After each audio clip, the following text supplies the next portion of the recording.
She loves you, yeah, yeah, yeah. She loves you, yeah, yeah, yeah, yeah, yeah.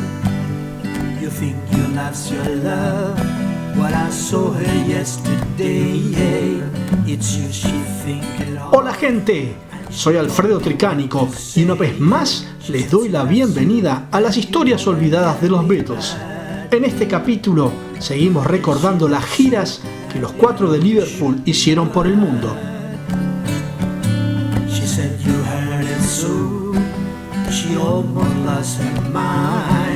Una vez de regreso a Gran Bretaña, luego de su primera visita a Estados Unidos y antes de iniciar la llamada gira mundial del 64, los Beatles habían hecho 4 apariciones en su país. El 4 de junio comenzaba la primera gira mundial de los Beatles en la ciudad de Copenhague. Por la mañana, el Austin Princess de los Beatles llevó a John, Paul, George y Jimmy Nicol, sustituto de Ringo, quien había quedado internado en Londres por amigdalitis, al aeropuerto de Heathrow para volar en dirección a Dinamarca, donde los esperaban unos 6.000 fans.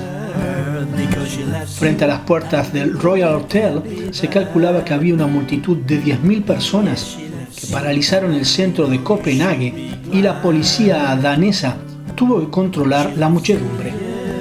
Fue acá donde Mal Evans introdujo un nuevo método para que los Beatles pudieran recordar la lista de canciones de la actuación.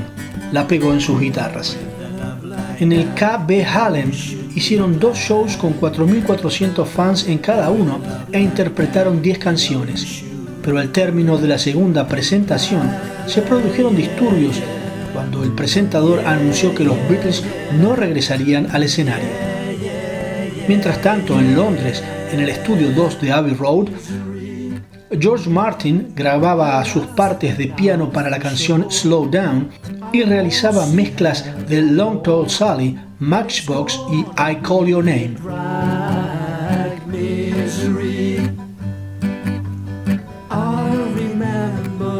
Antes de realizar 2 conciertos en Blokker en los Países Bajos, sus únicos 2 espectáculos en suelo holandés, los Beatles pasearon por los canales de Ámsterdam en un barco turístico con techo de cristal. Unas 50.000 personas acudieron a verlos en Ámsterdam y la licencia policial se canceló, por lo que unos 15.000 agentes estaban en servicio. Unos 30 fans nadaron hasta el barco, pero la policía les impidió que subieran. Recordaba Derek Taylor: el viaje por el canal fue muy agradable. Estar en el agua nos dio a todos una gran sensación de novedad y libertad. El barco estaba lleno de gente de la prensa. Después de Ámsterdam, los Beatles viajaron 40 kilómetros al norte hasta Blokker. El primer espectáculo fue una sesión matinal para 2.000 fanáticos y después dieron un espectáculo nocturno ante una audiencia de 7.000 espectadores.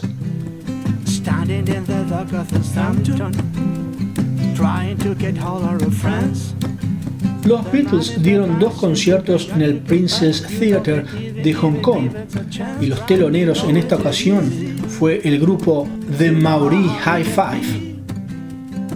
Derek Taylor decía: el Princess Theatre era un lugar curiosamente anticuado. No hubo un lleno total. Los precios de las entradas eran altos, pero los que vinieron eran fanáticos y ruidosos. La Beatlemanía había llegado a Hong Kong, pero la decisión del promotor de cobrar el equivalente al salario promedio de una semana en ese momento significó que muchos de los fans de los Beatles no fueran. Recordaba John: en Hong Kong, el periódico decía: los Beatles pelearon una batalla perdida contra los gritos. En comparación con otras audiencias, estaban tranquilos.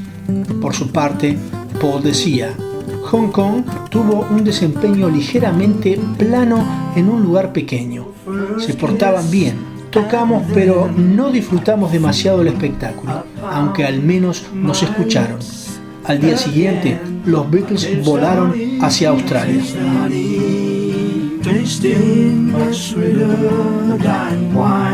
Los Beatles hicieron en el Centennial Hall de Adelaida 2 conciertos donde hubo 3.000 personas en cada uno. Alrededor de 4.000 fans estaban acampados fuera del Hotel South Australia, donde los Beatles se alojaban.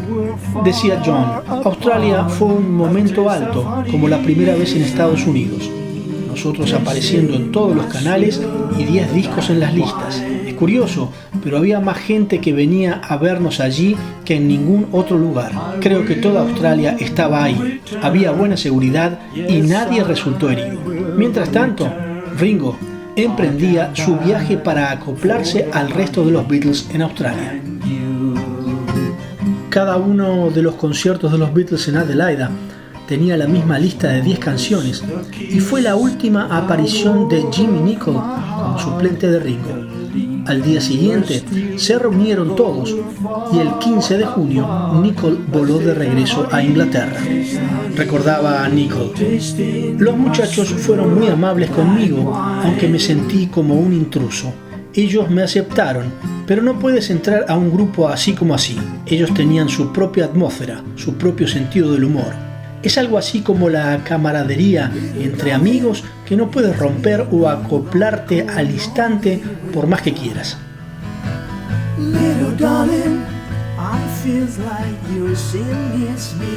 En Melbourne, los Beatles dieron 2 conciertos en el Festival Hall de la ciudad y, como en los conciertos anteriores, el repertorio consistió en 10 canciones.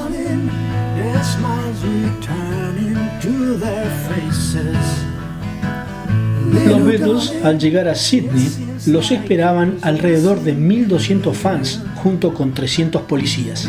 Los Beatles fueron llevados a su suite en el Hotel Sheraton y luego dieron una conferencia de prensa para reporteros australianos. Por la noche dieron el primero de los 6 espectáculos durante 3 días y cada actuación fue vista por 12.000 personas. Como era costumbre en ese momento, los Beatles fueron sometidos a una tormenta de caramelos de gelatina arrojados por los fans como resultado de un comentario en una revista hecha por George el año anterior. Recordaba George: donde quiera que hemos estado desde entonces, América, Europa y ahora en Australia, esa estúpida historia ha seguido adelante con el resultado de que nos tiran dulces de gelatina. En contestación a la carta de una fan, George le respondió: no nos gustan los caramelos de gelatina ni las frutas de goma. Antes de tirarlos contra nosotros, imaginen cómo nos sentimos cuando estamos de pie en el escenario intentando esquivar todo eso. ¿No se los pueden comer ustedes? Además es peligroso. Un día me dio en el ojo y no tiene ninguna gracia. Paul se vio obligado a detener 2 veces la actuación para pedirle al público que no tiraran los dulces, pero en ambas ocasiones fue ignorado y una nueva tormenta de caramelos cayó sobre ellos. Mientras tanto, al día siguiente en Gran Bretaña se hacía el lanzamiento del EP de los Beatles con 4 canciones: Long Tall Sally, I Call Your Name, Slow Down y Matchbox. Oh, she does. Yes, she does. Entre las ciudades de Sydney y Brisbane, los Beatles se presentaron en 4 ciudades de Nueva Zelanda: 22 y 23 de junio en Wellington, 24 y 25 en Auckland, 26 en Dunedin y el 27 de junio en Christchurch. La visita a Nueva Zelanda se consideró en gran medida como la menos exitosa de esa gira, principalmente debido a problemas de sonido y la negación de protección de la policía que provocó algunos ataques hacia los Beatles. A raíz de esos acontecimientos, John dijo que si no mejoraban las condiciones de seguridad, se suspendía la gira, a lo que la policía le contestó: los Beatles no son la realeza, así que no deben esperar ningún trato especial de nosotros. A pesar que la seguridad no fue reforzada, esos episodios no se repetirían.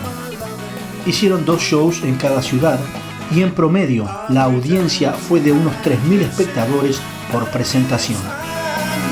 En Wellington, los espectadores demostraron ser un tanto salvajes, como los describió John, y luego del espectáculo se reportaron daños por valor de 200 libras. Según Paul, teníamos una expectativa del público neozelandés mucho más conservadora que el australiano, pero no fue así. Sus últimos 2 shows en suelo neozelandés fue en la ciudad de Christchurch, regresando a la ciudad de Brisbane en Australia, donde hicieron las últimas 4 funciones de esta gira. Close your eyes and I kiss you. Tomorrow I miss you. Los Beatles en el Festival Hall de Brisbane dieron 4 funciones en 2 noches. El grupo había llegado a la ciudad poco después de la medianoche y fueron recibidos en el aeropuerto por 8.000 fans. Los hicieron desfilar en un camión, pero algunos enemigos de los Beatles en la multitud les arrojaron comida y trozos de madera. Los Beatles fueron llevados a su hotel llamado Lennon's. Los 2 conciertos en el Festival Hall fueron presenciados por 5.500 personas en cada uno, y todas las entradas se agotaron con mucha antelación. Una vez más, fueron sometidos a huevos arrojados al escenario, aunque los Beatles siguieron tocando, y los revoltosos fueron rápidamente expulsados del lugar. Los Beatles, al día siguiente, iniciaron su largo viaje de regreso a Inglaterra.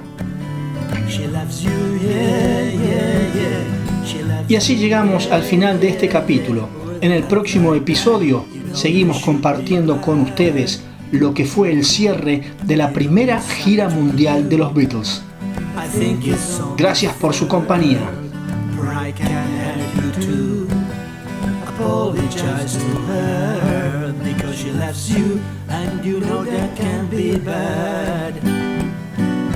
Yes, she loves you, and you know you should be glad.